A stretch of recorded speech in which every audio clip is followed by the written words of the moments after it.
Gue pernah di posisi ngerasa paling oke, paling pinter, dan ngerasa pencapaian gue itu murni hasil hebatnya gue sendiri. Tapi makin kesini gue makin sadar, kesombongan itu sebenarnya penyakit frekuensi yang paling ngerugiin diri sendiri. Pas kita sombong, kita sebenarnya lagi masang tembok beton di sekeliling kita. Emang sih tembok itu bikin kita ngerasa aman dan tinggi. Tapi masalahnya, keberkahan dan ilmu baru juga gak bakal bisa nembus masuk ke dalam. Lu ngebangun penjara lu sendiri, bray. Biar gampang dinalar, bayangin diri lu itu sebuah wadah. Ilmu rezeki dan keberkahan itu kayak air yang ngalir dari tempat yang tinggi ke tempat yang rendah. Pas lu sombong dan ngerasa udah penuh, air itu gak bakal bisa masuk, bray. Cuma lewat doang. Lu nutup akses buat dapat update dari alam semesta. Karena lu ngerasa sudah paling tahu semuanya. Di dunia kuantum, kesombongan itu adalah sinyal ketakutan yang dibungkus ego. Lu takut nggak diakuin. Lu takut dibilang biasa aja. Makanya lu pamerin ego lu tinggi-tinggi. Kenapa sombong itu ngerusak jalur rezeki? Karena rezeki itu butuh kerendahan hati buat mengalir. Orang yang sombong biasanya susah dikasih masukan.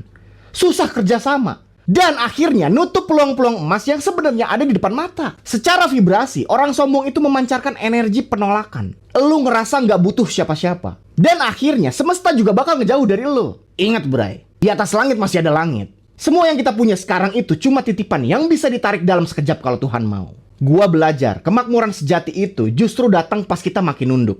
Bukan nunduk karena kalah ya, tapi nunduk karena kita sadar kalau kita ini cuma perantara. Orang yang beneran kaya dan makmur jiwanya biasanya malah makin humble, makin gampang bantuin orang, dan makin terbuka sama ilmu baru.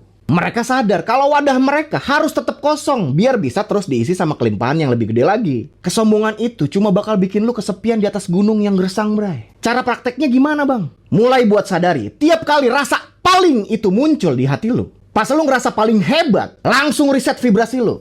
Ingat-ingat lagi pas lu masih di bawah. Ingat siapa aja yang udah bantu lu. Jaga hati buat tetap merasa lapar akan ilmu. Dan tetap merasa kecil di hadapan sang pencipta. Pas lu udah bisa naklukin ego lu sendiri, saat itulah saluran rezeki lu bakal kebuka lebar tanpa hambatan. Karena lu sudah jadi pipa yang bersih dan rendah hati. Ingat, bray, kita di Bahtera ini lagi nyiapin diri buat transisi besar. Kita butuh kesadaran kolektif, bukan ego individu. Jangan sampai kesombongan lu jadi beban yang bikin kapal lu tenggelam sebelum sampai tujuan.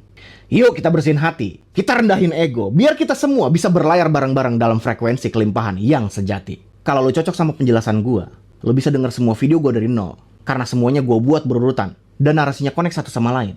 Gue minta tolong buat dukung gue, pencet tombol-tombol baik yang ada di kanan layar lo. Komen apapun yang ada di pikiran lo sekarang. Kalau lo dukung gue begitu, video ini bakal nyebar dengan sendirinya. Tujuannya apa? Biar suara gue bisa kedengeran sampai ujung warkop di dekat rumah lo. Terima kasih.